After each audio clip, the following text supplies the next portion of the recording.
The biggest game of Caitlin Clark's career just shocked the basketball world. Here's Clark, working behind Boston. Clark for the lead. Game 2 of the WNBA playoffs, and after a tough loss in Game 1 against the Connecticut Sun, Caitlin was fighting to keep the playoff dream alive. This was a win or go home situation, but navigating uncharted territory, this battle was far from a walk in the park. Now the officials calling on security. And now security is going to have a conversation with that gentleman. Chapter 1, First Quarter Fireworks. After Indiana's worst combined shooting performance in Game 1, no one of the Suns picked up Caitlin on the first possession, and she wasted no time turning things around. Great passes. No one picks up Clark, who cans the three. Indiana's transition game was on full display, with Clark on the forefront dictating. She was everywhere on the floor, grabbing rebounds and pushing the ball in transition, finding her teammates with pinpoint accuracy. Caitlin Clark. Clark dumps it down. Oh, lays it in. But it wasn't just the on-court battle heating up. Midway through the first quarter, Caitlin and wnba exchanged words after a physical play. And Clark wanted a foul, but a shot clock violation. And now Bonner and Clark get into it, and is in her landing spot. No foul was called. The tension escalated moments later when Clark got into it with a fan sitting courtside, drawing the officials' attention, where security had to intervene. Who she was going back and forth with in the front row and pointing it out to the officials. Now the officials calling on security. But she stayed locked in. With her focus regained, Clark continued to orchestrate the Indiana offense masterfully. In this first. Good looks, though. They're getting good looks. Clark connects!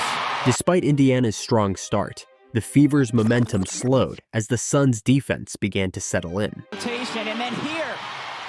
Picks the pocket but throws it away. A controversial foul call on Mitchell left Indiana frustrated, already racking up 7 fouls to the Suns' only 1. Foul on Kelsey Mitchell. I don't know that it's a foul at all. I agree.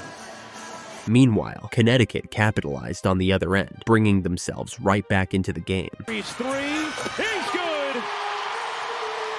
And just like that, the tables turned. Connecticut closed the quarter on an 11-0 run, swinging the momentum firmly back in their favor. The Fever, who had started the game with a 10-4 lead, now found themselves trailing 17-14. For Clark and Indiana, it was clear. This would be a battle to the very end. All right, I'm calling you spicy, Caitlin, tonight. I see you get into it with the fan, with the refs. How do you maintain your composure but still keep that edge? Stay focused about what's on the floor and my 4 other teammates that are right here with me. I think that's most important, and I thought we got a good start, but can't let them back in after we get a little lead. Thank Caitlin. Chapter 2, Second Quarter, Dimes and Shines.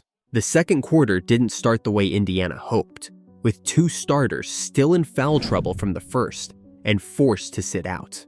Clark tried to create, but Connecticut's defense tightened up inside, allowing the Sun to capitalize and extend their lead to 8. Get back and stop this. Yeah, that's a balancing act. We got to figure that out. But Caitlin wasn't about to let Indiana fade away. She took matters into her own hands, banking it in to give Indiana a much-needed boost. Indiana struggled to maintain their momentum, as not even a minute later, Clark picked up her first foul of the game. Mabry follows it up and Clark pushes her. That's going to be a second foul, make it number 1 on Caitlin Clark. The Fever were still looking for a way to turn the game in their favor. They needed a spark, and Clark delivered again. This time, it wasn't with just her scoring. Here's Clark through the lane. Clark able to serve. It was her passing as well. Clark lobbing it beautifully to Boston for 2. What a dish from Caitlin Clark in Boston, her first bucket of the night. Early in her career, her teammates weren't used to her pinpoint passes, often saying they took a lot of basketballs to the face. Clark's unique passing ability is reminiscent of her favorite NFL quarterback, Patrick Mahomes, with her ability to deliver from different angles. And it's that vision that keeps Indiana in the game. But Connecticut responded quickly, with Bonner and Thomas leading the way. Bench 9-0, what a dish. Bonner to her fiancé Thomas for 2. A clever pass from Bonner to her fiancé allowed the Sun to continue attacking inside. However, Kelsey Mitchell wasn't about to be outdone. She showed off her quick handles, getting around Bonner with a spin and finishing with the left hand. Mitchell cups it in. Beautiful take from Kelsey Mitchell. to keep Indiana within striking distance. Whenever the Fever needed a bucket, Mitchell and Clark were there to answer. As the quarter drew to a close, Clark continued to push the pace, finding Wheeler for a wide-open layup, but the shot just didn't fall. Wheeler hit the deck hard, and Indiana headed into the locker room, trailing 41-34, with both teams knowing the second half would be a battle. Chapter 3, third quarter, CC versus AT. Despite their struggles, the Fever weren't out of this yet. Clark finished the half with 10 points, 4 rebounds, and 4 assists, and out of the break, she immediately made her presence felt. To the paint, able to finish. Again, court vision on full display, threading the needle. Shoe. Clark around the screen, bounces to Boston beautifully for the finish. This kind of pretty basketball brought the game back to even, tying it at 41, but Connecticut had a quick answer out of the timeout. Carrington's active hands forced a steal from Clark, leading to a fast break layup and a shift in momentum. Comes up with a steal.